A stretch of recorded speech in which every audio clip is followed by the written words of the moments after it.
Es un gusto que podamos reunirnos de nuevo, compartir la palabra de Dios. Es verdaderamente una bendición.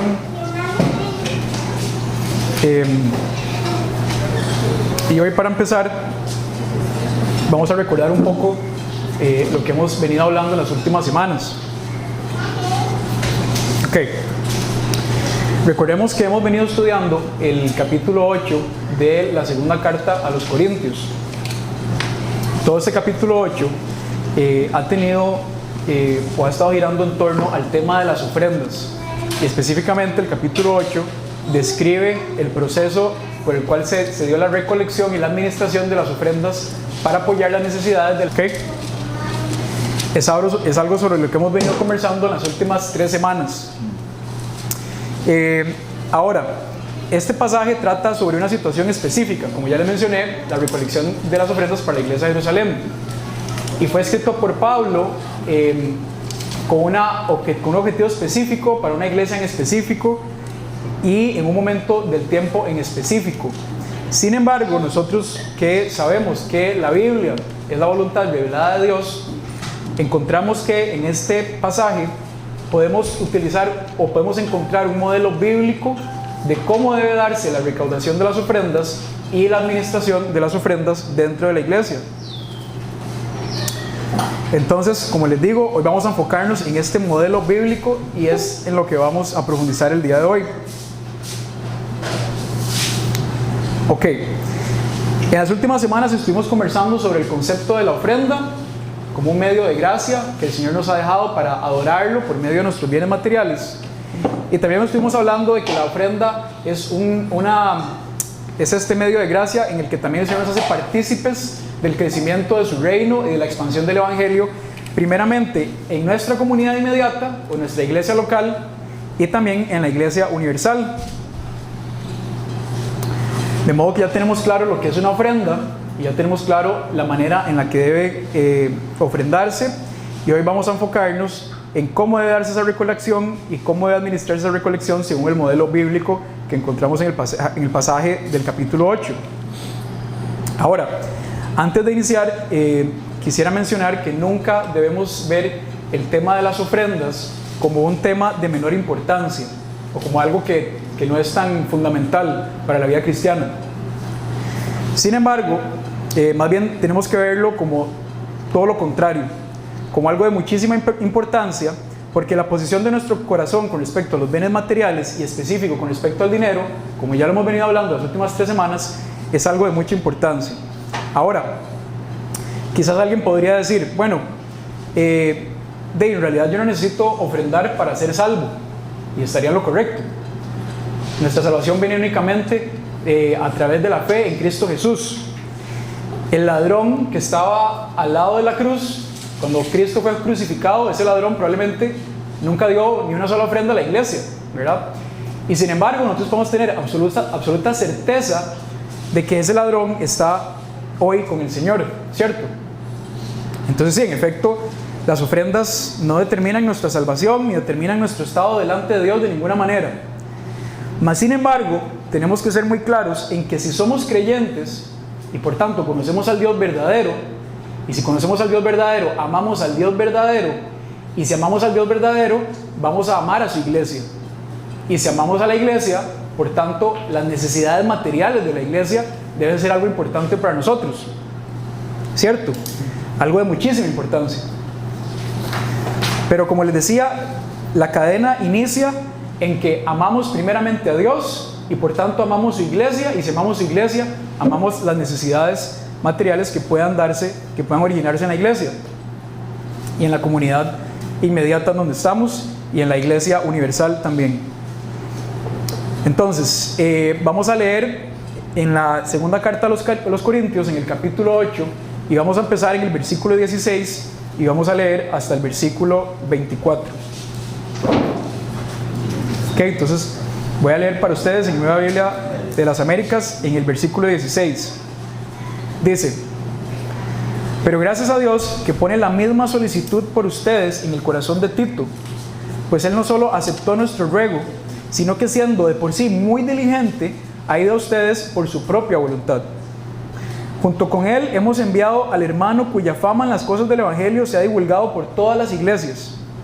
Y no solo esto, sino que también ha sido designado por las iglesias como nuestro compañero de viaje en esta obra de gracia, la cual es administrada por nosotros para la gloria del Señor mismo. Y para manifestar nuestra buena voluntad, teniendo cuidado de que nadie nos desacredite en esta generosa ofrenda administrada por nosotros. Pues nos preocupamos por lo que es honrado, no solo ante los ojos del Señor, sino también ante los ojos de los hombres. Con ellos hemos enviado a nuestro hermano, de quien hemos comprobado con frecuencia que fue diligente en muchas cosas, pero que ahora es mucho más diligente debido a la gran confianza que tienen ustedes. En cuanto a Tito, es mi compañero y colaborador entre ustedes. En cuanto a nuestros hermanos, son mensajeros de las iglesias y gloria de Cristo. Por tanto, muéstrenles abiertamente ante las iglesias la prueba de su amor y de nuestra razón para jactarnos respecto a ustedes.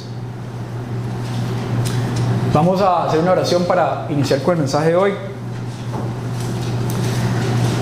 Padre bendito, Señor, queremos poner este momento en tus manos para que sea tu Espíritu Santo el que hable, para que nos traigas convicción, Señor, de cómo debemos manejar las finanzas de la iglesia, de cómo debemos recaudar las ofrendas, cómo debemos administrarlas de una forma piadosa, de una forma que te dé honra y gloria únicamente a vos, Señor. Te pedimos que realmente esto nos ayude a comprometernos más, a ser más diligentes en la manera en que vemos las necesidades materiales de la iglesia y en la forma en la que debemos involucrarnos, Señor, en una administración sabia y piadosa de lo que has puesto en nuestras manos. Reconocemos, Señor, que todo te pertenece y que simplemente somos mayordomos de lo que has puesto en nuestras manos, y de esa manera te pedimos, Padre, que nos des sabiduría y guianza para acercarnos al texto de hoy, Señor, y que sea tu voluntad la que se lleve a cabo aquí en nuestra iglesia Casa Vida. Te pedimos todo esto en el nombre de Jesús. Amén. Ok, entonces, como les estaba diciendo, definitivamente alguien podría decir, bueno, ya llevamos, ya esta es la cuarta semana que venimos hablando sobre las ofrendas. ¿Por qué le estamos dando tanta importancia a ese tema? Y como les decía hace unos minutos, es que si nosotros conocemos al Dios verdadero y lo amamos, definitivamente vamos a la iglesia, y definitivamente las necesidades materiales de la iglesia son importantes para nosotros. ¿Ok? Ahora, con esto que ya leímos, vamos a ubicarnos un momentito en el contexto de lo que está sucediendo. Entonces, aquí lo que Pablo está describiendo en esta última sección del capítulo 8, en su segunda carta a los Corintios, es que había una delegación compuesta por 3 hombres, y esa delegación estaba encabezada por Tito. Tito, quien era un discípulo de Pablo, un discípulo amado de Pablo, y era uno de los colaboradores de Pablo más cercanos, que había trabajado con él en sus viajes misioneros y había trabajado arduamente para la expansión del Evangelio en el mundo. Los personajes que más se menciona. Entonces, Tito era el líder de la delegación, que estaba compuesta por otros 2 hombres. De esos hombres, Pablo no menciona sus nombres, mas sin embargo sí nos da características de quiénes eran ellos. ¿Ok? Entonces tenemos esta delegación compuesta por 3 hombres que fue enviada a la iglesia de Corinto para recaudar ofrendas para la iglesia de Jerusalén. ¿Ok? Entonces había un proyecto en específico que era el apoyo a las necesidades materiales de la iglesia de Jerusalén. Y tenemos esta delegación de 3 personas. ¿Ok? Como les decía, hoy lo que vamos a revisar es el modelo bíblico para la recaudación y la administración de las ofrendas. Entonces, ya de primera entrada, en los 2 primeros versículos del pasaje de hoy, encontramos una primera característica. Y esa primera característica es que debe existir unanimidad en el liderazgo de la iglesia a la hora de recaudar y administrar las ofrendas. Y vamos a profundizar en eso. Lo que quiero decir es que la administración de las ofrendas dentro de la iglesia requiere el común acuerdo de quienes conforman el liderazgo de la iglesia. Tiene que haber un común acuerdo entre las personas que están llamadas a guiar a la iglesia, los ancianos y las personas que ejercen el liderazgo. Ahora, este hecho es muy importante porque Pablo menciona que cuando se dio la solicitud de la ofrenda y el proyecto para ayudar a la iglesia de Jerusalén, Tito decidió por su propia voluntad involucrarse en el proceso. De modo que tanto Pablo como Tito tenían un mismo sentir, estaban de acuerdo con la necesidad de la iglesia de Jerusalén, o sea que estaban en un común acuerdo. ¿Ok? Ahora, a pesar de que Tito era un discípulo de Pablo y era un colaborador de Pablo, no podemos pensar de ninguna manera que Pablo lo estaba obligando a hacer este tipo de cosas, o que Pablo estaba influyendo en lo que él estaba motivado a hacer, sino que veamos en el versículo 16 y 17, voy a leerlo de nuevo. Dice: pero gracias a Dios que pone la misma solicitud por ustedes en el corazón de Tito. ¿Cierto? Es el Señor el que puso ese mismo deseo tanto en Tito como en Pablo. Y no solo en ellos dos, sino en los otros dos hombres que se unieron a esta delegación, de los cuales vamos a hablar más adelante. Y dice: pues él no solo aceptó nuestro ruego, o sea, no solamente estaba de acuerdo con el proceso de este, llamemos proyecto, para apoyar a la iglesia de Jerusalén, sino que además fue muy diligente y ha ido a ustedes por su propia voluntad. O sea, es algo que nació del corazón de Tito. No fue que Pablo influyó en Tito, sino que ellos están en un común acuerdo. Y se unieron estos otros dos hombres que habían sido propuestos por las iglesias, y se conformó esta delegación que ya les acabo de describir.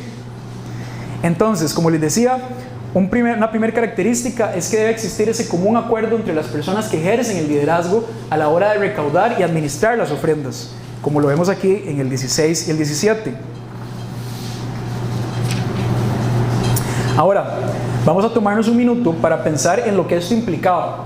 El hecho de que Tito, por voluntad propia, decidiera ir hasta Corintio para recaudar esas ofrendas y luego regresarse a la iglesia de Jerusalén, no era una cosa menor.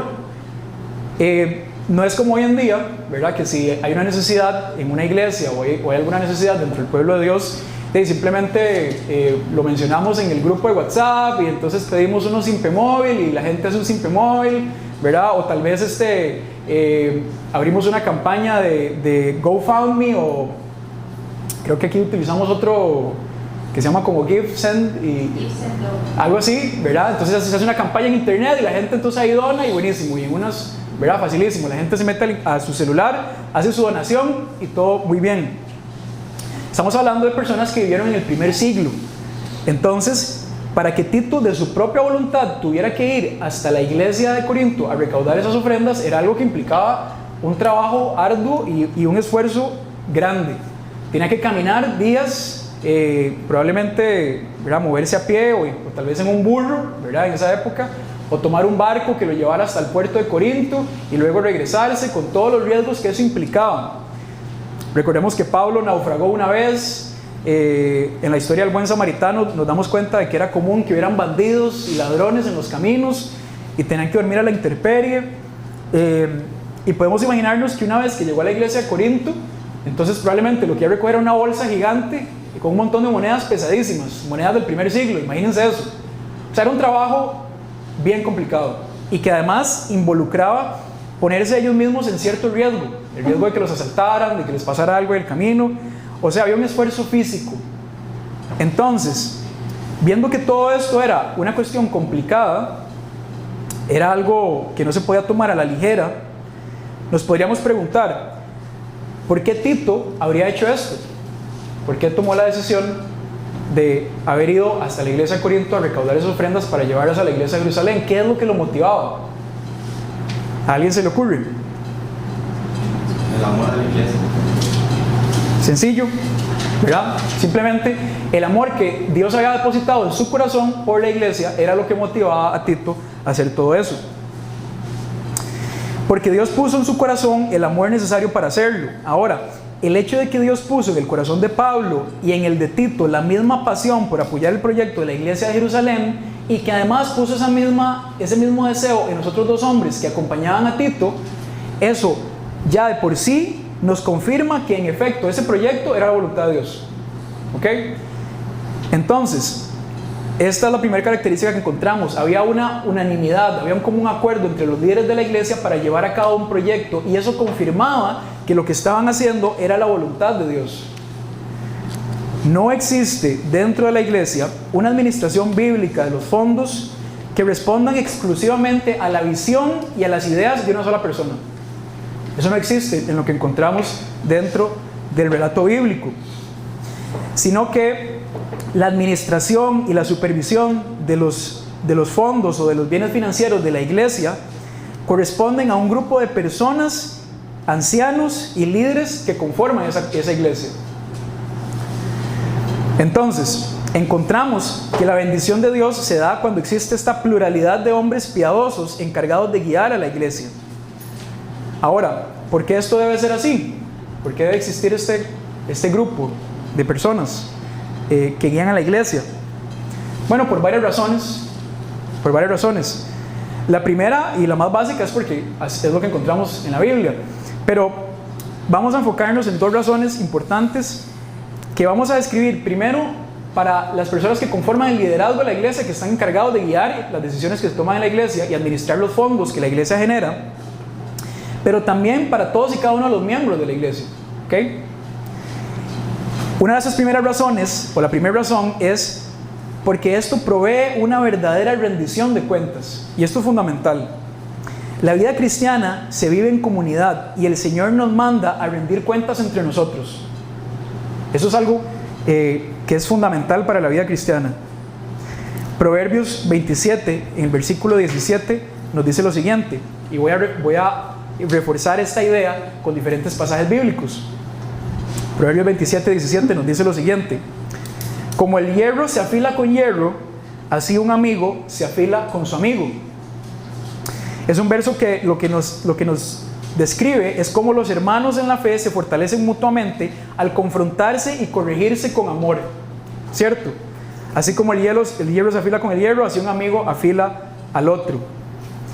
Debemos reconocer que todos tenemos un corazón pecaminoso que debe ser revisado y corregido constantemente por nuestros hermanos en la fe. Otro pasaje que confirma la importancia de la rendición de cuentas es el siguiente. Santiago 5:16 dice: por tanto, confiénsense sus pecados unos a otros y oren unos por otros para que sean sanados. La oración eficaz del justo puede lograr mucho. Claramente aquí se está describiendo una práctica de rendición de cuentas, de apoyo mutuo por medio de la confesión de pecados y la oración de unos por otros. ¿Ok? Ahora, si yo estoy luchando con un pecado o hay una situación en mi vida que me está costando y no lo estoy logrando, para que mis hermanos oren por mí, yo tengo que confesar mi pecado. Si no, ¿cómo van a saber ellos, verdad, cuál es la lucha que estoy teniendo? Entonces, es fundamental que exista esa rendición de cuentas, esa confesión de pecados entre los hermanos, para que exista el apoyo mutuo por medio de la oración. ¿Ok? Otro versículo que confirma esto, Hebreos 10:24. Y consideremos cómo estimularnos unos a otros al amor y a las buenas obras, no dejando de congregarnos como algunos tienen por costumbre, sino exhortándonos unos a otros. De nuevo, debe existir un estímulo mutuo y una exhortación constante en la vida cristiana. En primera instancia para quienes ejercen el liderazgo de la iglesia, pero también para todos los miembros de la congregación. Y no solamente en la confesión de pecados. Cuando yo me encuentro constantemente expuesto a mis hermanos y paso tiempo con ellos y hay una exposición, las carencias en mi carácter, mis errores, mis defectos salen a la luz, y para que eso pueda ser corregido yo tengo que exponerme a las personas de la iglesia. No puedo vivir aislado en mi casa y pretender crecer espiritualmente. Eso no existe en lo que encontramos en la Biblia. Ok. Como les decía, esto específicamente para quienes ejercen el liderazgo de la iglesia, pero también para todos los miembros de la congregación. Segunda razón de por qué la rendición de cuentas es fundamental, y por qué debe existir esa unanimidad entre los que ejercen el liderazgo. La pluralidad de perspectivas garantiza una mayor probabilidad de éxito en la misión. De modo que las diversas visiones, los diversos dones espirituales que el Señor ha repartido en la iglesia, que además ha repartido diferentes talentos, diferentes habilidades, en esa pluralidad encontramos bendición, encontramos mayores probabilidades de que se alcance el éxito en cualquier proyecto que estemos llevando a cabo. específicamente hablando del manejo de las finanzas. Debe existir esa pluralidad. El Señor ha repartido diferentes dones espirituales a sus hijos, de modo que el conjunto de dones trabajando en un objetivo común hace que haya mayor probabilidad de éxito. ¿Cómo podemos reforzar esta idea? La podemos reforzar con 1 Corintios en el capítulo 12, en el versículo 14. Recordemos esta ilustración que Pablo hace de la iglesia como si fuera un cuerpo, un solo cuerpo con diferentes miembros. Versículo 14, 1 Corintios capítulo 12, dice: porque el cuerpo no es un solo miembro, sino muchos. ¿Cierto? Esta es una ilustración que hace Pablo sobre un cuerpo con muchos miembros, donde cada uno tiene características específicas y funciones específicas, de modo que el cuerpo no puede funcionar por sí solo si no están los otros miembros alineados con el resto del cuerpo, ¿verdad? Valga la redundancia. Se necesita de todos los miembros trabajando de manera activa para que todo el cuerpo funcione de la manera ideal. No podemos caminar si nos falta, ¿verdad? O caminaríamos con ciertas dificultades si nos falta un dedito. O nuestra mano no funcionaría de la misma manera si nos falta un pulgar. Entonces, lo que la Biblia nos dice es que debemos verlo como un grupo de personas, un conjunto de personas. Las habilidades y los dones espirituales que traen en conjunto permiten ver las diferentes perspectivas que se alinean todas ellas con un objetivo común. ¿Cuál es el objetivo común que compartimos todos los cristianos aquí en la iglesia? ¿A alguien se le ocurre? Glorificar a Dios. Glorificar a Dios, ¿no? Y vivir para la gloria de Dios. Ese es el objetivo común que tenemos todos aquí. Entonces, como iglesia, nos juntamos y funcionamos de manera adecuada para que se logre ese objetivo común. Un ejemplo que se me ocurría en este aspecto es, bueno, todos probablemente se han dado cuenta de que estamos en un proceso de remodelación en la iglesia. Entonces, un ejemplo que a mí se me ocurría es que hace unos días nos reunimos algunos a conversar sobre cómo se va a dar ¿verdad? De la manera en la que se van a manejar los fondos, qué es lo que tenemos que hacer, cómo se va a hacer esto. Una persona da una idea, otra persona da otra idea, y dentro de las diferentes perspectivas y talentos y dones espirituales que el Señor ha repartido en el cuerpo de Cristo, entonces empiezan las ideas a tomar una mejor forma y se hace un uso cada vez más sabio de los recursos que el Señor ha dispuesto. ¿Ok? De modo que necesitamos que todos se sumen a una visión, ¿verdad? Todos los miembros de la iglesia se sumen a esa visión. Como les decía, primeramente, quienes están encargados de ejercer el liderazgo en la iglesia, ancianos, líderes de la iglesia, diáconos y también el resto de la congregación. Ok, continuemos con el pasaje original. En el pasaje que estamos leyendo, nos encontramos luego de esto con una segunda característica del modelo bíblico para la recaudación y la administración de las ofrendas. Y es la siguiente: las ofrendas deben ser administradas por miembros piadosos de la congregación. Lo encontramos eso en los versículos 18 y 19. Voy a leerlo de nuevo, dice así: junto con él hemos enviado al hermano cuya fama en las cosas del evangelio se ha divulgado por todas las iglesias. Aquí estamos hablando de uno de los dos hermanos que no tienen nombre, ¿verdad? Que simplemente se menciona qué características de su carácter, pero no se mencionan sus nombres. Algunos piensan que ese hermano puede haber sido Lucas, pero realmente nadie sabe quién es, y realmente no es importante saber exactamente quién es. Lo que es importante es saber cuáles eran las características de su carácter. Y dice aquí que fue enviado y que tenía fama en las cosas del evangelio. O sea, era una persona que se dedicaba a la predicación fiel del evangelio de Cristo. Dice el 19: y no solo esto, sino que también ha sido designado por las iglesias como nuestro compañero de viaje en esta obra de gracia, la cual es administrada por nosotros para la gloria del Señor mismo y para manifestar nuestra buena voluntad. Ahí encontramos a uno de estos otros dos miembros de la delegación. Y luego en el 22 encontramos al segundo, que se unió a Tito. Dice: con ellos hemos enviado a nuestro hermano, de quien hemos comprobado con frecuencia que fue diligente en muchas cosas. Entonces, ojo, le ponemos atención a esto. Hemos comprobado con frecuencia que fue diligente en muchas cosas, pero que ahora es mucho más diligente debido a la gran confianza que tienen ustedes. De nuevo, esto nos describe una característica de este otro hermano sin nombre, llamémoslo así. nos dice que ha mostrado de manera frecuente ser un hombre diligente en muchas cosas. Entonces, cuando decimos que las ofrendas y la administración de las finanzas de la iglesia debe darse por miembros piadosos de la congregación, nos estamos refiriendo a que no tienen que ser precisamente personas perfectas, sin errores y sin pecado, que andan ahí, ¿verdad?, básicamente levitando por los aires, sino que estamos hablando de personas que son temerosas de Dios, que buscan obedecer la voluntad de Dios y que buscan reflejar el amor y la compasión de Cristo por medio del Evangelio. ¿Ok? Muchas veces nos vemos tentados a pensar de que alguien que podría darle un buen manejo a las finanzas de la iglesia podría ser una persona que, qué sé yo, que sea un experto en finanzas, o un economista, o un contador, o alguien que es buenísimo haciendo hojas de Excel, ¿verdad? Póngale lo que usted quiera.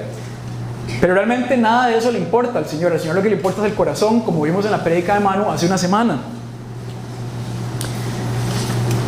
Estas personas deben haber demostrado, como vemos aquí en la iglesia, delante de la congregación, tener un carácter probado, un carácter íntegro, que muestren una vida íntegra, que muestren ser diligentes para obedecer la voluntad de Dios, y por tanto que la iglesia pueda designarlos para supervisar el uso de esas finanzas. Dice, como ya leímos, que los miembros de la iglesia conocían el carácter probado de estos hombres y su compromiso con la verdadera predicación del Evangelio, lo cual le sumaba credibilidad al proyecto y garantizaba la transparencia y la integridad de la administración de los recursos. Esta es esa segunda característica del modelo bíblico para la recaudación y la administración de las ofrendas. Personas piadosas. Si continuamos con el pasaje que estamos viendo el día de hoy, nos encontramos con los versículos 20 y 21. Voy a leerlos de nuevo. Dice: teniendo cuidado de que nadie nos desacredite en esta generosa ofrenda administrada por nosotros. Subrayamos esta expresión, teniendo cuidado de que nadie nos desacredite. Importante. Porque nos preocupamos, versículo 21, porque nos preocupamos por lo que es honesto, no solo ante los ojos del Señor, sino también ante los ojos de los hombres. Muy importante. Estos otros dos versículos que acabo de leer nos llevan a una tercera característica del modelo bíblico para la recaudación y la administración de las ofrendas. Y esa tercera característica es que debe existir transparencia y rendición de cuentas a los miembros de la congregación. Recuerdan que en la primera hablamos sobre esa rendición de cuentas dentro del liderazgo, dentro de las personas que conforman el liderazgo de la iglesia. Ahora vamos a hablar de la rendición de cuentas del liderazgo de la iglesia hacia la congregación, de modo que exista transparencia y de modo que exista claridad. Vean lo que dice Pablo. En el versículo 20, Pablo está expresando que deben tener cuidado de que nadie los desacredite. Recordemos que había un grupo de personas en la iglesia de Corinto que eran falsos maestros que estaban en contra de las enseñanzas de Pablo. Recuerden, lo hemos venido estudiando.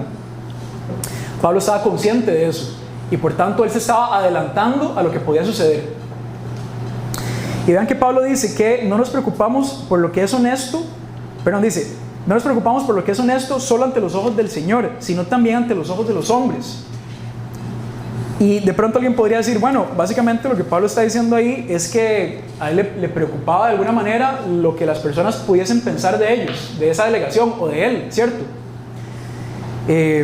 Y eso no sería algo así como temor al hombre. Alguien podría preguntarse eso. ¿Qué es temor al hombre? Simplemente cuando yo tengo miedo de lo que los demás piensen de mí. Entonces tengo este miedo y quiero proyectar que estoy haciendo las cosas bien para que no, ¿verdad? Porque tengo miedo de lo que las personas piensen de mí. Eso es el clásico temor al hombre.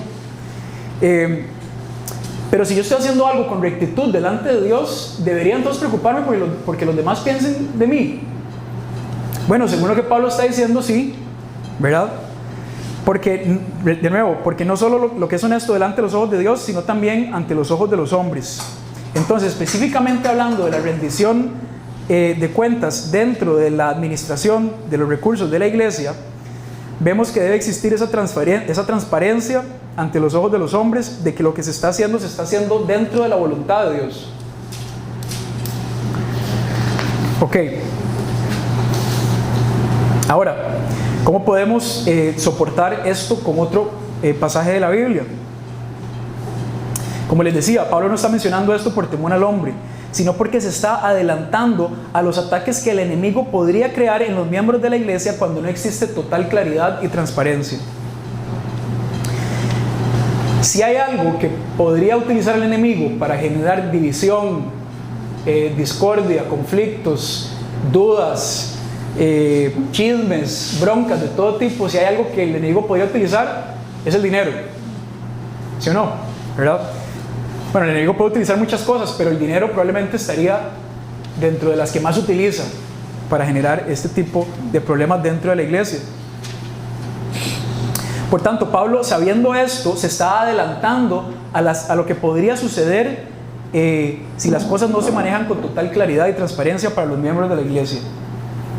El proyecto para apoyar la iglesia de Jerusalén, Pablo tenía total seguridad, como ya lo describimos, de que era un proyecto aprobado y dirigido por Dios. Pablo sabía eso. Entonces alguien podría decir, bueno, y si ya él sabía que esto era algo de la voluntad de Dios, entonces ¿por qué tenía que estarle explicando a todo el mundo, ¿verdad?, qué es lo que se estaba haciendo ahí? ¿Por qué tenía que ser tan transparente? ¿Por qué tenía que estar rindiendo cuentas? Bueno, justamente porque Pablo quería proteger el corazón de los miembros de la iglesia y ser verdaderamente diligente con esto. ¿Ok? Como les decía, para apoyar esta idea, este concepto bíblico, podemos irnos a Romanos en el capítulo 14, en los versículos 20 y 21.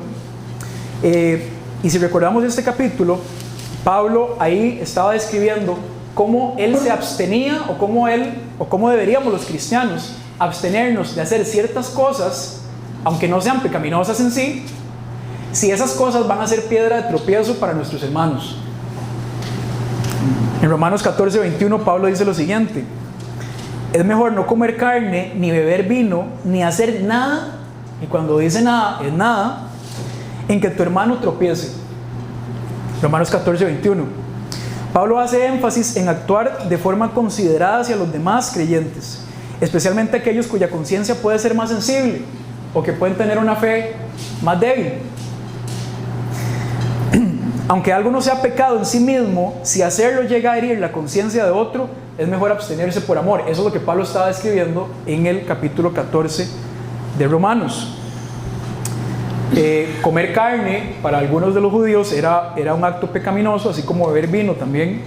Y Pablo lo que está diciendo es, hey, comer carne y beber vino no es nada pecaminoso en sí mismo, ¿verdad? Lo que la Biblia condena es emborracharse, no precisamente tomarse un vinito.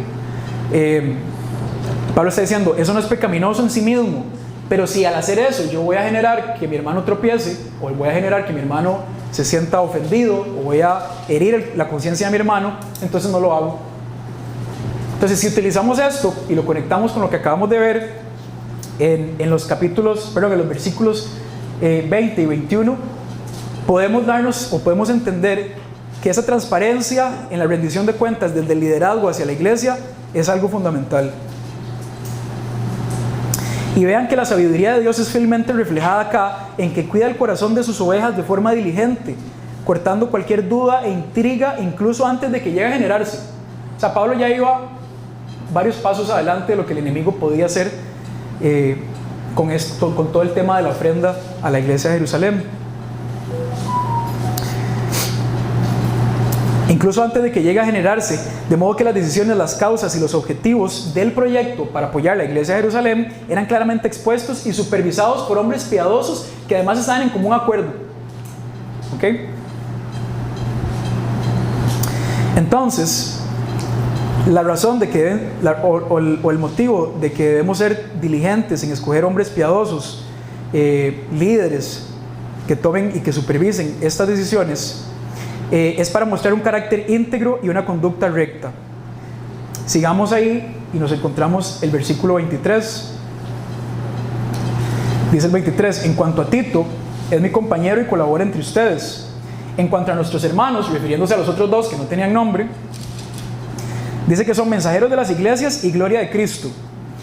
El hecho de que sean mensajeros de las iglesias es porque las iglesias en conjunto habían decidido, mira, vamos a mandar a este y a este, porque han probado ser diligentes y han probado que son personas apegadas al Evangelio de Dios. O sea que delante de la iglesia habían mostrado claridad e integridad. Y vea que dice al final del versículo 23, son mensajeros de las iglesias y gloria de Cristo. O sea que eran personas que vivían para la gloria de Dios. Lo que de nuevo refuerza la credibilidad de la recolección y la administración de las ofrendas, y nos refuerza el hecho de que esas personas, de nuevo, no eran personas perfectas que estaban levitando por los aires sin ningún pecado. No, nada de eso, sino que simplemente eran personas que buscaban la santidad y que conducían su vida observando y poniendo en práctica de forma continua la palabra de Dios. En otras palabras, eran personas que miraban atentamente la ley de Dios, y no solo la escuchaban y se volvían oidores olvidadizos, Santiago 1:25, sino que la ponían en práctica. Esos eran estos tres muchachos, Tito y los otros dos, bueno, no sabemos si eran muchachos, pero esos tres personas que llegaron a Corinto como parte de la delegación que envió Pablo. Ok, ¿cómo vamos hasta ahí? Bien, ok. Si continuamos ahí y llegamos al versículo 24, lo voy a leer de nuevo, dice: por tanto, muéstrenles abiertamente ante las iglesias la prueba de su amor y de nuestra razón para jactarnos respecto a ustedes. Vean que Pablo lo que le está diciendo a la iglesia de Corinto es que esas ofrendas que se estaban solicitando para apoyar la iglesia de Jerusalén eran una muestra real, una prueba tangible del amor que tenían ellos. Y eso nos conecta con el mensaje que predicó Manu hace una semana de que cuál debería ser el motivo principal para que nosotros ofrendemos. Si alguien estuvo la semana pasada, podría responderlo fácilmente, ¿verdad? ¿Cuál debería ser el motivo principal para que nosotros ofrendemos? Nadie. El amor a Dios. De modo que el amor es el elemento principal que conecta todas las cosas. Y entonces eso nos lleva a una cuarta característica y la última característica del modelo bíblico para la recaudación y la administración sabia de las ofrendas de la iglesia, y es que debe estar siempre motivada por un amor genuino. Si hemos pasado algún texto, si hemos pasado algún tiempo estudiando la Biblia, probablemente nos hemos dado cuenta de que hay un común denominador que encontramos por todo lado en la Biblia. Lo encontramos en Romanos 13, lo encontramos en las historias del pueblo de Israel, lo encontramos por todo lado en el Nuevo Testamento. Hay un común denominador, y ese es el amor. El amor es el que conecta todas las cosas, y es el que debería de motivarnos tanto a ofrendar como a hacer un uso responsable y diligente de las ofrendas. Eso es un pequeño repaso de lo que hablábamos la semana pasada con el mensaje de Manu. Para soportar esto, vámonos a Juan capítulo 13, versículos 34 y 35. Un mandamiento nuevo les doy, que se amen los unos a otros, que así como yo los he amado, se amen también los unos a los otros. En esto conocerán todos que son mis discípulos, si se tienen amor los unos por los otros. De nuevo, el amor es el elemento fundamental que conecta todas las cosas que acabamos de decir, y es el que debería motivar las ofrendas, la recaudación de las ofrendas y la administración sabia y diligente de las ofrendas. Primero, un amor al Dios de la Biblia. Segundo, un amor al prójimo, y como consecuencia de eso tenemos una iglesia generosa porque primero ama. No es al revés, es primero amamos, y como amamos entonces podemos ser generosos. ¿Ok? Ahora, si nos devolvemos en lo que acabamos de decir, también podemos ver cómo el amor es el que lleva a que todas las cosas tengan un buen final. Rendimos cuentas entre nosotros porque nos amamos y queremos el bienestar entre los hermanos. Podemos alcanzar un común acuerdo porque nos amamos, porque amo a mi hermano, amo a mis hermanas.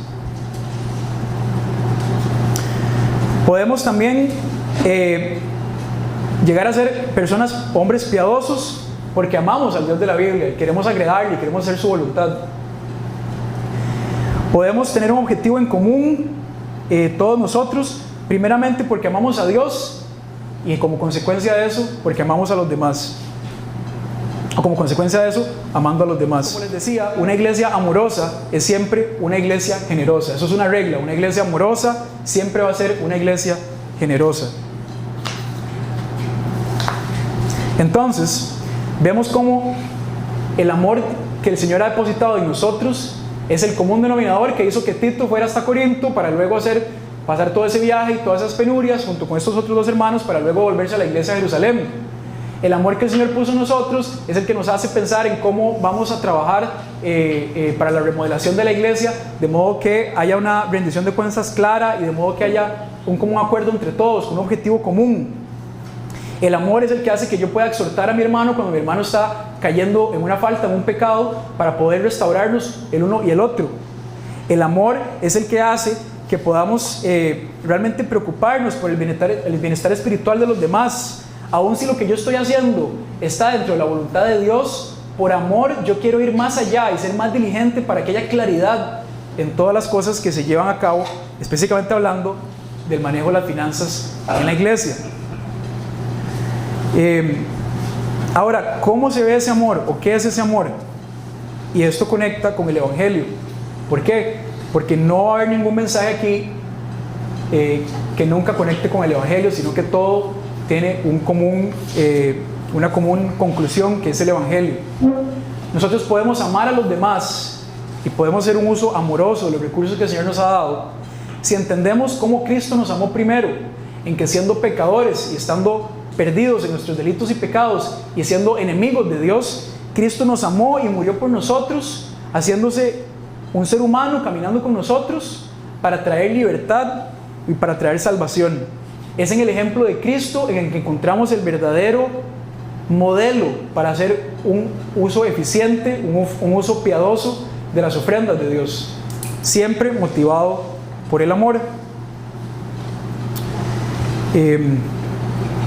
Entonces, si hay algo que deberíamos llevarnos como conclusión el día de hoy, dentro de todas las cosas que acabo de mencionar, es que el amor de Cristo es el que nosotros deberíamos buscar reflejar en todo lo que hacemos, y específicamente hablando el día de hoy, en la manera en la que ofrendamos, en la manera en que recaudamos las ofrendas y en la manera en que le damos una administración justa a las ofrendas, sabiendo que todo le pertenece al Señor y que por tanto solo somos mayordomos de lo que el Señor ha puesto en nuestras manos. ¿Ok? Entonces voy a orar y después si hay preguntas o comentarios. Padre bendito, Señor.